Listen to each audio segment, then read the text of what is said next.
మేమైతే తుమికాడికి వచ్చేసినాం. ఇక్కడైతే మస్తు వాన కొడుతుంది. మీరు చూడొచ్చు, మేఘాలు ఇట్లా మస్తు ఉన్నాయి. ఇక్కడ వాటర్ చూడండి. అండ్ ఇక్కడ వెనకాల మత్తడి పడింది.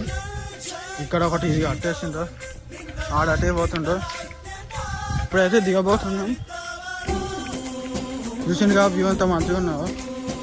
అటు నుంచి అయితే ఒకడు వస్తుండు, వాడెవడో తెలియదు, ఎప్పుకోడు దిగుతుండో. ఇది కింద జారిన పాతాళానికి పడిపోవాల్సిందే.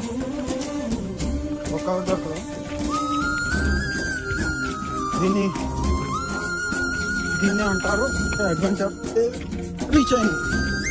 ఇక్కడ చూసుకోవచ్చు, వాచ్ స్వచ్ఛ ఏదో ఉన్నది, సంథింగ్ స్వచ్ఛ ఏదో ఉన్నది. వ్యూ మస్తు ఉంటుంది. కావాలంటే రావచ్చు, మెసేజ్ పెడితే నేను వచ్చి పికప్ చేసుకుంటా. కృష్ణాది బస్ స్టాండ్కి. And like, share, subscribe.